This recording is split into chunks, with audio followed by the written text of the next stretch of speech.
கிருஷ்ணதேவராயரிடம் அப்பாஜி மந்திரி ஆன கதை. விஜயநகர மன்னர் கிருஷ்ணதேவராயரிடம் அப்பாஜி என்று ஒரு மந்திரி இருந்தார். அவர் இதற்கு முன் கிருஷ்ணதேவராயருக்கு கப்பம் கட்டும் ஒரு குறுநில மன்னரிடம் மந்திரியாக இருந்தார். அந்த மன்னர் ஏதோ காரணத்தால் வரிசையாக சில ஆண்டுகள் கப்பம் கட்ட இயலவில்லை. கிருஷ்ணதேவராயரின் கோபத்துக்கு அஞ்சினார். அவர் சர்வ சாதாரணமாக சம்பந்தப்பட்ட மன்னரை அழைத்து அவரை தனிமையில் வைத்து பிரம்பாலேயே அடிப்பார். பிறகு புண்மேல் உப்பு தடவச் செய்வார். அப்பாஜி அம்மன்னனை அழைத்து கொண்டு கிருஷ்ணதேவராயரை பார்க்க வந்தார். ஊருக்கு வெளியில் ஒரு சத்திரத்தில் மன்னனை தங்க வைத்தார். தான் தகவல் தெரிவிக்கும் வரை மன்னன் கிருஷ்ணதேவராயரின் முன்னால் வரக்கூடாது என்று கூறி விட்டு அவர் மட்டும் சென்று கிருஷ்ணதேவராயரை சென்று பார்த்தார்.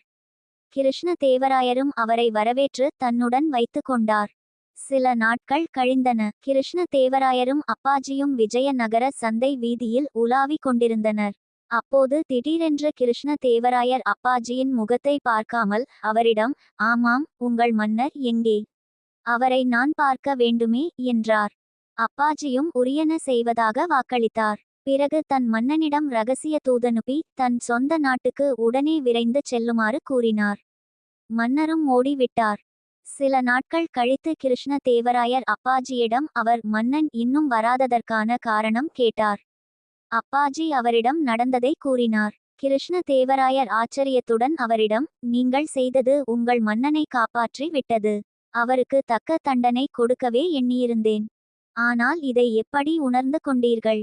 என்று கேட்டார். அப்போது அப்பாஜி, "மகாராஜா, நீங்கள் என் மன்னனை பற்றி பேசும் போது உங்கள் பார்வை போன திசையை கவனித்தேன்.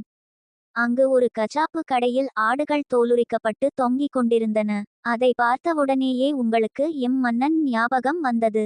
ஆகவே இது நல்லதுக்கல்ல என்று நான் உணர்ந்து கொண்டேன்" என்றார். அதன் பிறகு அப்பாஜி மகாராஜாவிடம் மந்திரியாக இருந்தார். அது வேறு கதை, சோக முடிவுடன். அரசர்களுடன் நெருங்கி பழகுவது எப்போதுமே கத்திமுனையில் நடப்பது போலத்தான். Web links